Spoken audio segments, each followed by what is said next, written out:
Welcome back, everybody. WHIP Radio in Philadelphia. We're getting you ready for the Final Four. Villanova plays Saturday night up against Oklahoma. And then on the other side of the bracket, you have Syracuse and UNC. And now joining us is the all-time leading scorer for Villanova basketball, and that's Kerry Kittles. Kerry, it's Zach Gelb here in Philly. Thanks for a few minutes, and how are you? I'm doing well. Thanks for having me. I appreciate it. Well, thank you for coming on, and I'm a big Nets fan growing up, and I always loved watching you play when I was a kid, seeing those Nets teams get to the NBA Finals led by Jason Kidd, Kenyon Martin, Richard Jefferson was on those teams, and then, of course, yourself. And I wasn't aware that you actually grew up in Ohio and then went to high school in New Orleans. I'm a big fan of New Orleans food. It's my favorite place to actually go on vacation. So what are some of your favorite places to eat in New Orleans? That's funny. So my parents lived in Ohio. I was born there, and then I left there when I was 1, and I lived in New Orleans up until high school. So, yeah, I grew up there. My whole family is back home in Louisiana. And, yes, the food is great. The music is great. It's a great hosting city for events. You know, obviously we have Mardi Gras every year. We have the Jazz Fest coming up soon. But as far as restaurants, honestly, when I'm home, I never go to restaurants. I always go to people's houses and eat authentic home cooked meals. So I couldn't have any recommendations for you. Sorry. No problem about that. I love this place, Irene's, but you're right. Everyone's just so friendly down there in New Orleans, and you go visit there. It doesn't matter where you're from. They really do accept you down there. And the one thing I tried when I was in New Orleans that I've never actually had before I tried it in New Orleans, was alligator. Have you ever had some alligator? Because that stuff's delicious. Yes, I had alligator, and I just came back from New Orleans last week. We were there, and we had some frog legs. That was pretty good. And obviously, it's crawfish season now, so the crawfish were pretty good as well as, obviously, the shrimps and the crabs and all that stuff, too. So, great seafood, great barbecue. It's the mecca for food, I think, in this country. Well, I could talk New Orleans food with you all day, but let's get to the basketball team here in town right now. And the Villanova Wildcats have captivated this city. They're on a big-time run. But take me back when you were making your selection to go to college. Why did you choose Villanova? Honestly, I think the school really, for me, just checked all the boxes. You know, I was looking for a small Catholic school, so there's a check there. I wanted to be in the big conference. They were in the Big East, check there. Obviously, the exposure being on TV. You know, back then when I was in high school, they had the Big East ACC matchups, so I was a big fan of watching those matchups as a kid. So there you go, another check there. So I don't know. I wanted to be outside of a major city, but not out in the sticks. In the boonies, so there you go, another check there. So they came in and started recruiting me pretty early on. There was a guy on my AAU team who was really highly recruited. He was a top 5 player. He went to Georgetown, and so he brought a lot of college coaches in town to watch him play. And riffraffs like me got some attention as well. So they came in early. I liked the school. I liked Rolly Massimino as a coach, and I came on my visit and fell in love with the place. And there you go. So what stood out with you with Rolly Massimino and then, of course, Steve Lapis as well? I mean, what stood out? I mean, just his reputation. I think he really cared about his players. That was the most important thing. That I really found he was genuine. They graduated all their seniors. So if you went to Villanova for 4 years, you graduated, and that was a big plus for me. But he's a real family guy, Italian guy. He was. Obviously, I didn't play for Rolly Massimino, but Lapis is the same way, just a Greek family guy, just, genuine as could be. And so I love the authenticity, and so I just committed to him, went there, and just had a great experience. And then in your junior and senior year, under Coach Lapis, you guys fell in the NCAA Tournament as a 3 seed to Old Dominion, but then the next year you bounced back. Everyone remembers the NCAA Tournament, no matter what era they played in. What do you remember about it? Yeah, obviously my junior year was new for us, being in the NCAAs. And I think, honestly, if college coaches should take their kids to watch the games being played, I think it's a good experience for the kids so that when they get there, they're not like a deer in headlights. And I think that's kind of how we were against Old Dominion. We just won the Big East tournament, obviously, a couple of days before that matchup. And we just weren't ready to play that game. And so there you go. We're in a tough game, losing triple overtime. And we had an upset there. And the next year when we lost to Louisville in the second round, they had a lot of – I think it was just a bad matchup for us. And sometimes that happens in these tournaments. You just as good as you can be, and then sometimes the other team just gives you bad matchups. and that was the case against Louisville the second year. But obviously, we had a good time. I had a great fun at Villanova. Outstanding career, and still keep in touch with all my teammates. So, what can I say?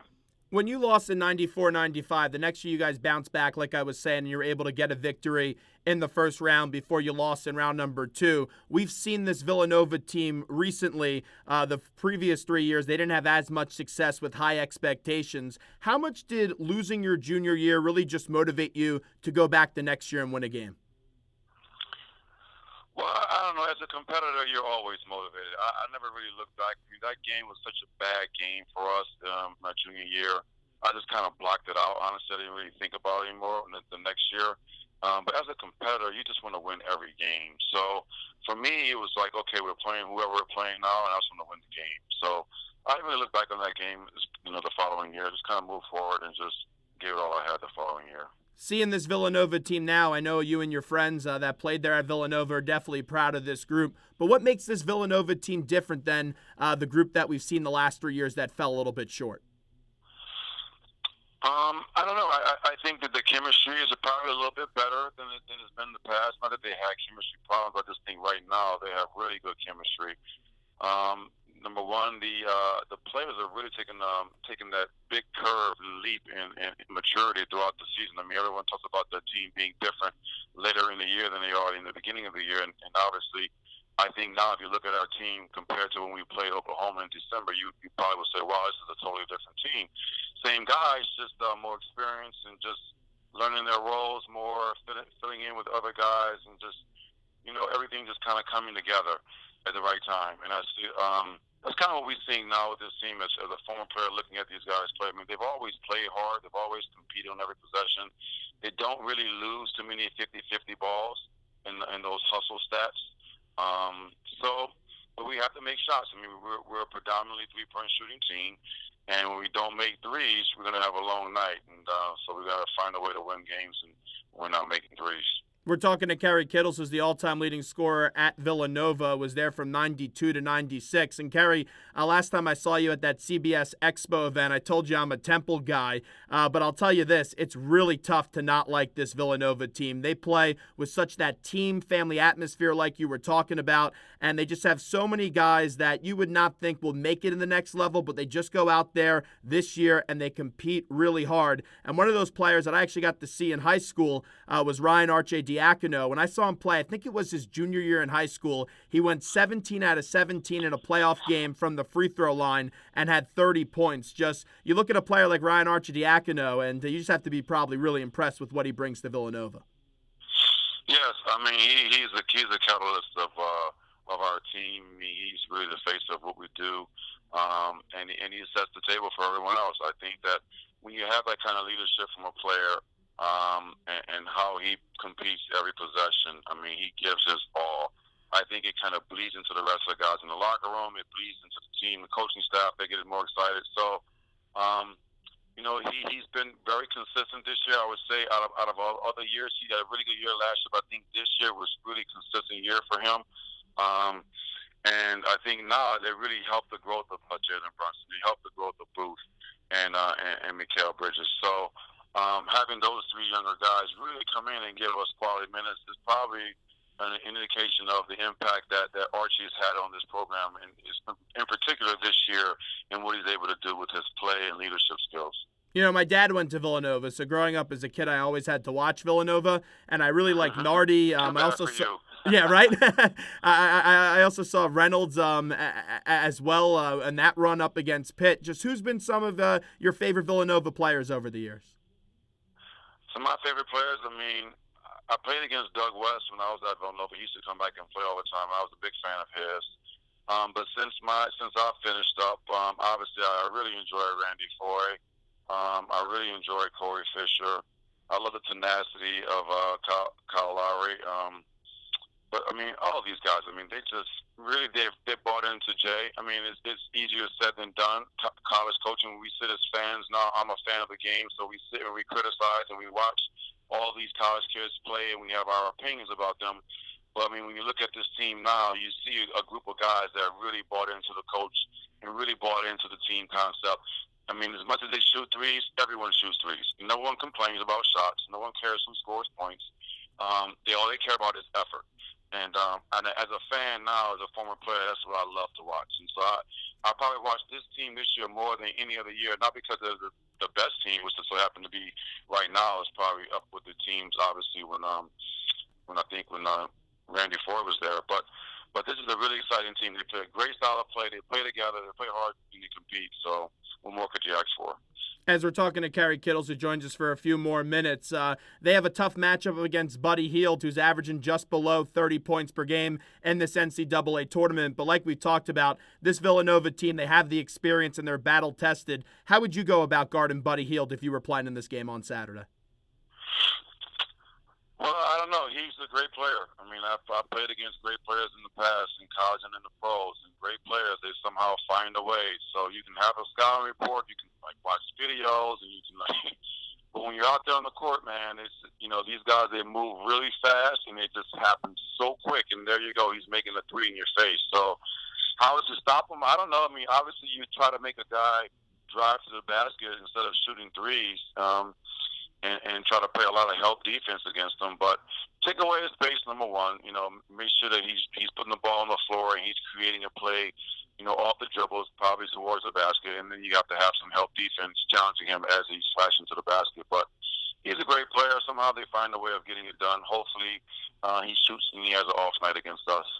Yeah, right. That's what you're probably hoping for, and a lot of people here in Philadelphia. Do you happen to maybe throw a few different looks at him early on in the game, like switch up the defenders a little bit just early on to try to not let him get in that rhythm? Because once he's in that rhythm, he's going to make every shot.